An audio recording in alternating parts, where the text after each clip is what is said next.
Hello everyone, it's Danzy. Before we get started, I just want to let everyone know that this review does contain criticism of the show. So if you're looking for purely positive talking points, I recommend that you give this video a pass. This is also going to be a non-linear review that's light on recap, so I recommend that you watch the episode beforehand so you know what's going on and can avoid spoilers. Let's dive in.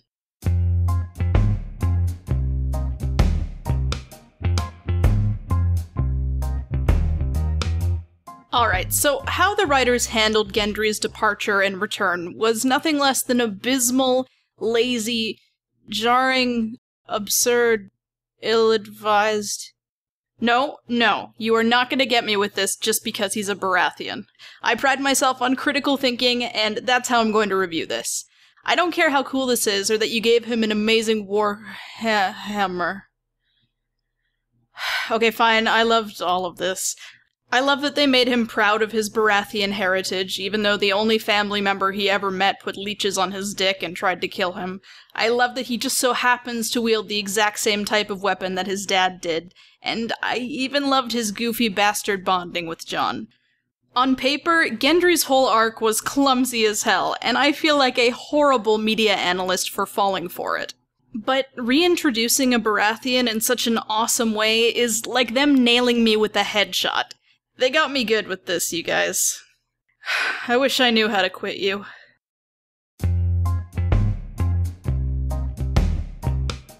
I think it would have been amazing poetic justice if Randall had taken the black, considering how he once forced Sam to do the same.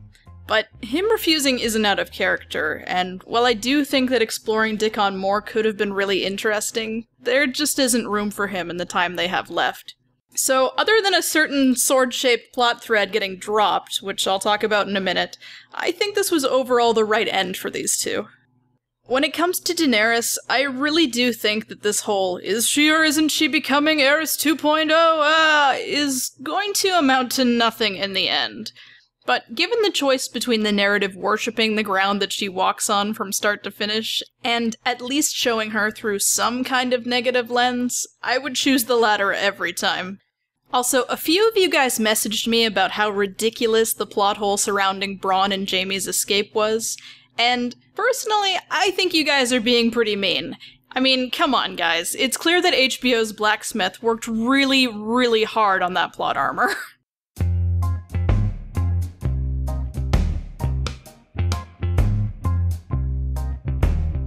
On the one hand, I thought the shot of them all leaving the tunnel was pretty cheesy. But on the other, I recognize how ridiculous it is of me to claim that this is somehow more worthwhile fan service than this. So, the lesson here is don't listen to me, just enjoy the stuff that you enjoy. I do think it's a shame nobody told them that they could have just executed a deserter, locked his body in a cage, waited for him to rise up as a white, and then booked it home. I feel like they're making this just a tad harder than it needs to be. Jaime's scenes with both Cersei and Tyrion were by far the best acted of the episode. These moments kept the plot machine running, but I think what brings it down is that all three Lannisters have become pretty static characters.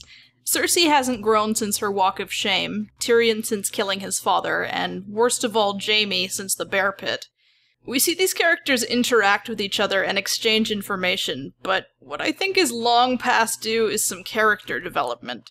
Something that could have slotted really well into these scenes. I really like the idea of Jon having an interaction with Drogon, given his Targaryen heritage, but I felt the execution was just a little bit off. Without any dialogue or setup, Daenerys just plops Drogon down in front of Jon, and without skipping a beat, Jon reaches out to give him a little boop on the nose. But what was Daenerys trying to accomplish in the first place here? Was she trying to intimidate him? Was she trying to test his bravery? Did Drogon make the decision to land just to give him a little sniff? It's impossible to tell for sure because nothing was said, and the actors' expressions were so stoic. Actually, Emilia Clarke's reaction didn't really work for me in her scenes with Jorah either. Her happiness levels were less reuniting with an old friend she thought was dead, and more, "Oh sweet, my Amazon package finally came." Also guys, Cersei is not going to help you even if you have proof of the White Walkers. She's going to take one look at this and be like, yeah, an invasion from the north sounds like your problem, not mine, Jon. In the short term, Cersei does nothing but benefit because it's a force that's going to hit her enemies long before it hits her, and Tyrion should really know this. Don't get me wrong, I do think this plan has the potential to be fun to watch. I just think it's out of character for a group of people who have been so screwed over by Cersei to feel a meeting in good faith is a possibility worth going on such a dangerous mission for.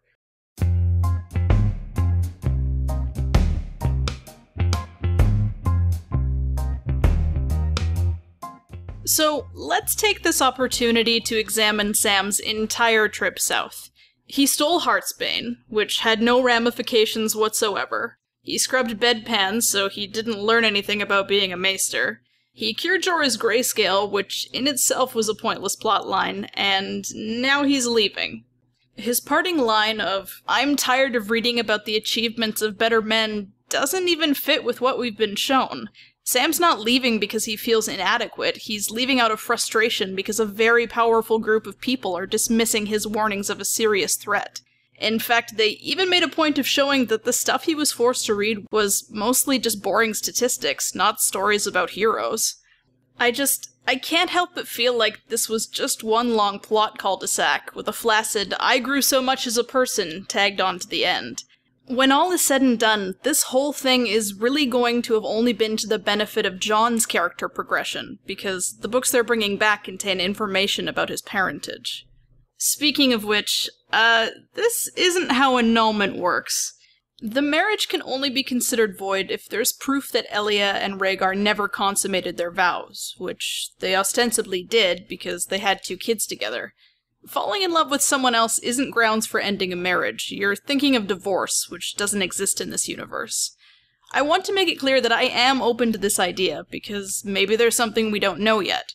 But unless specifics of this end up being provided, this is extremely lazy and illogical hand-waving of one of the most important plot points in the entire story. If they can meaningfully recount the details of how this annulment happened, then good on them. I'm just worried that they're trying to use this, "oh well, they got an annulment," as an easy get-out-of-jail-free card, which it's anything but. If anything, it makes it way more complicated to explain.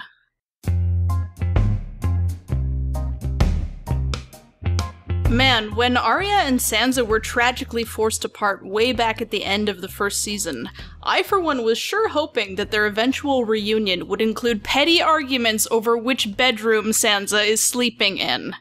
I know that last week I defended the idea of their first re-encounters being a bit awkward, but this isn't uneasiness, it's outright hostility. The Lords of the North and the Vale make these really milquetoast statements like, "Hey, Jon's been gone for a while and we're feeling a little uneasy," and Arya's like, "God, Sansa, you're so stupid for not beheading them." Like, what the f***, Arya? You're fine chilling with Lannister soldiers, but a bannerman so much as complains about Jon, and they're facing the possibility of execution? Also, you've always liked nice things because they make you feel better than everyone. Footage literally not found, but okay. Why is she being like this? Even before she finds the letter, there's absolutely nothing that Sansa's done to warrant this suspicion. Arya implies that she has ambitions to usurp Jon, but what ambitions?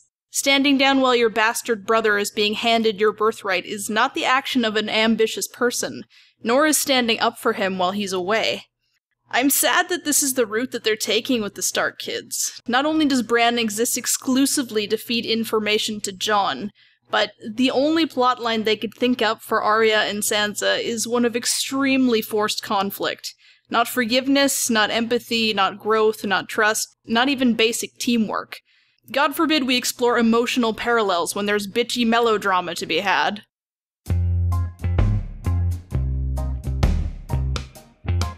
This episode was definitely all over the place, but even if it wasn't all good, it did have some fun moments. There's more than a few things that are worrying me, but there was also stuff that I really enjoyed, including one thing that you can probably already guess is going to make my end-of-season top 3. But, as always, I want to hear what you guys thought, so let me know in the comments.